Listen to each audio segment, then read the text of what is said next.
Hello everyone, आज हम पढ़ेंगे भांग के बारे में। Bhang means cannabis. Name cannabis sativa, family cannabinaceae. And bhang, ganja and चरस तीनों एक ही प्लांट के प्रोडक्ट होते हैं। डिफरेंट इनका फॉर्मुलेशन होता है, मतलब कि ये अलग अलग भाग से बनते हैं। जैसे भांग जो है वो पत्तियों से और बीजों से बनता है, गांजा जो है वो फूल और पत्तियों से बनता है, एंड चरस जो है वो इसके रेजिन पार्ट, मतलब इसका जो गोंद जैसा पदार्थ है उससे बनता है। English name hemp. एंड किस प्रकार का पॉइजन है? Neurotoxin, deliriant poison. बेसिकली आपको हेलुसिनेशन अपने बॉडी के अंदर क्रिएट करके देता है। नेक्स्ट हम बात करते हैं कि कैनाबिस कैसा प्लांट होता है, उसकी मॉर्फोलॉजी कैसी होती है। इट इज़ ए 3 से 8 फीट ऊंचा शुप होता है। Basically it is a shrub. And इस प्लांट की स्पेसिफिक ऑर्डर होता है, मतलब ये गंधयुक्त प्लांट है एंड रोमस है, मतलब आपको बहुत सारे इसके ऊपर छोटे इसके पूरे प्लांट के ऊपर हेयर लाइक स्ट्रक्चर देखने को मिलेंगी।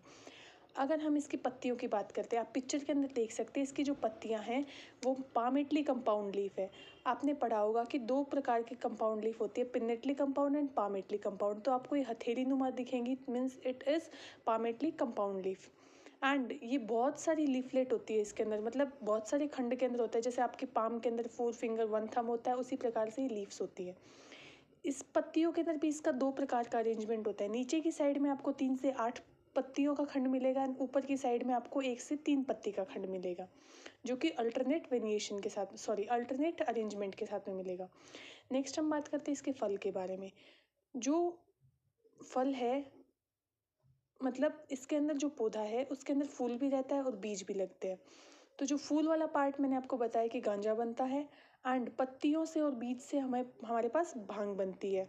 एंड पौधे के फूल और पत्तियों से निकला हुआ चिपचिपा राल जैसा पदार्थ, मतलब रेजिन जैसा पदार्थ है, उसे चरस कहा जाता है, और वो भी एक भांग का रूप होता है। ये चीज़ मैंने आपको सबसे पहले वीडियो स्टार्ट करते ही समझाई थी कि तीनों कैसे कैसे एक दूसरे को डिफ्रेंशिएट करते हैं।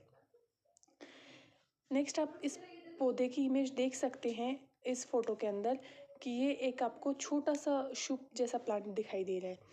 अगर हम बात करें कि इसका टॉक्सिक पार्ट की, सो इसके अंदर है चरस, गांजा एंड भांग। सो जो चरस है वो आपको डार्क ग्रीन कलर का या फिर ब्राउन कलर का कंपाउंड देखने को मिलता है, और जो कि कहाँ से निकलता है? लीव से निकलता है, स्टेम से निकलता है, और हम उस चरस को ही हशीश भी कहते हैं। जिसको कैसे प्रयोग में लिया जाता है? उसको तो टोबैको के साथ में, मतलब कि स्मोक कर सकते हो, या फिर हुक्के के अंदर आप प्रयोग में ले सकते हो। गांजे का हम बात करें, ये रस्टी ग्रीन कलर का मटेरियल होता है, एंड इसकी कैरेक्टरिस्टिक स्मेल होती है, मतलब अलग प्रकार की आपको स्मेल आएगी, वो गांजा होता है। एंड ये फ्लावरिंग पार्ट से हमको मिलता है। एंड कौन से फ्लावरिंग से? फीमेल प्लांट का जो फ्लावर होता है उससे हमें ये मिलता है। भांग जो है वो आपको सूखी हुई पत्तियों से मिलेगी, फ्लावर से मिलेगी, फ्रूटिंग शूट से मिलेगी। एंड मजून जो है वो किस से बनता है? It is appeared from bhang after treating, मतलब भांग को हमने किस के साथ में ट्रीट किया? Sugar, flower, milk and butter. किस के साथ में? शुगर, चीनी, आटे के अंदर चीनी मिलाई, दूध मिलाया और घी मिलाया, सारे बेसिक प्रोडक्ट है, उसके अंदर भांग को मिला के हमें प्रोडक्ट मिलता है। अगर हम बात करें इसकी एक्टिव प्रिंसिपल की, मतलब किस प्रिंसिपल की वजह से काम करता है, कौन सी ऐसी चीज़ इसके अंदर प्रेजेंट है जिसकी वजह से काम करता है? तो कैनाबिस जो होता है वो बायोलॉजिकली एक्टिव सब्सटेंस होता है, जो कि खुद आपकी बॉडी के अंदर हेलुसिनोजन क्रिएट करता है, मादकता का प्रभाव लाता है। एंड इसके पास में कैनाबिनोइड्स भी प्रेजेंट होते हैं। सो हमने 2 एक्टिव प्रिंसिपल देखे, कैनाबिस एंड कैनाबिनोइड्स। अगर हम इसके गुणों की बात करें, रस, विपाक, वीर्य की बात करें, सो गुण जो है वो लघु एंड तीक्ष्ण, रस तिक्त, विपाक कटु, वीर्य ऊष्म एंड प्रभाव मादक, क्योंकि ये एक प्रकार का विष है। सो इसके जो रस गुण, वीर्य, विपाक हैं वो सब विष के समान ही होंगे। नेक्स्ट हम बात करें कि किस प्रकार से काम करता है, means mode of action. Mode of action में हम देखेंगे कि जैसा हमने देखा कि इसके पास दो एक्टिव प्रिंसिपल होता है, एक तो होता है कैनाबिस, दूसरा कैनाबिनोइड। जो कैनाबिनोइड है उसका एक डेरिवेटिव होता है टेट्राहाइड्रो कैनाबिनोल, जो किस पे एक्ट करता है, हमारी बॉडी के रिसेप्टर्स पे काम करता है। जो रिसेप्टर ब्रेन के अंदर प्रेजेंट है, पेन के लिए इम्पॉर्टेंट रिसेप्टर है, या फिर कोई भी परसेप्शन का एंड मेमोरी का, रिवॉर्ड का, जो मोटर कोऑर्डिनेशन है, उन सब एक्टिविटी को कौन अफेक्ट करता है, THC टेट्राहाइड्रो कैनाबिनोल। कितनी फैटल डोज हमारे लिए हो सकती है? सो भांग 125 to 250 mg, गांजा 60 to 125 mg एंड चरसिस 30 mg, क्योंकि मोर पोटेंट होता है as compare to others. Next हम बात करें कि इसकी क्लिनिकल मैनिफेस्टेशन क्या होता है, मतलब कि कैसे हमारी बॉडी के अंदर विषाक्तता क्रिएट करेगा, विष जैसा रूप लेगा। Active and chronic.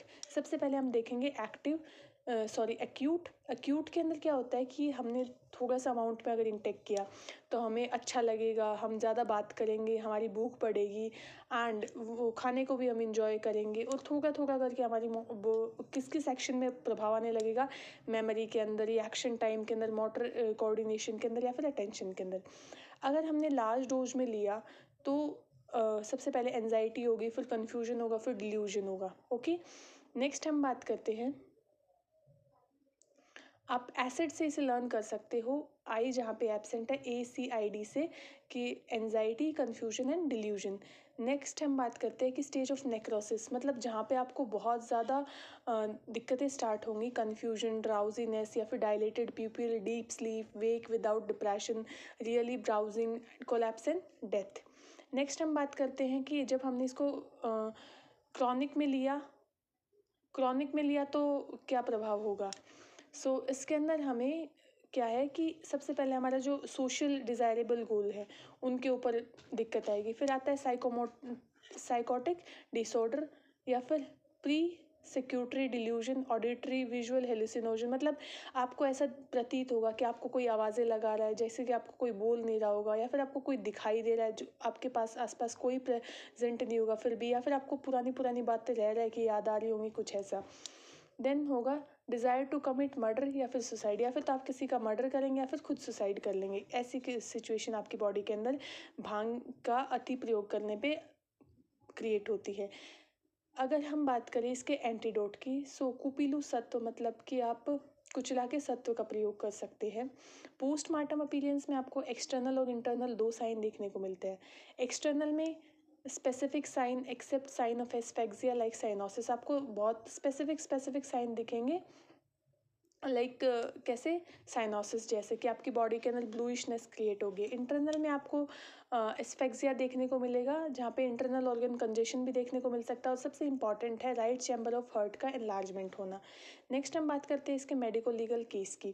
सुसाइडल में commit suicide due to psychotic disorder, मैंने आपको पहले ही बताया था कि अगर आपने क्रॉनिक में खा लिया तो आपको, या फिर तो आप किसी का खुद का सुसाइड करेंगे, या फिर किसी का मर्डर। होमिसाइडल के अंदर commit murder due to the psychotic disorder. Religious में बहुत सारे साधु होते हैं, पुजारी होते हैं, या फिर मतलब रिचुअल्स में आप भांग का प्रयोग करते हैं, और इसका जो शोधन है वो शुष्क भांग पत्र को कुछ घंटे तक दूध में डुबा कर रखना है, उसके बाद उसे धूप में सुखाया जाता है, फिर इसका आप चूर्ण रूप में प्रयोग ले सकते हैं।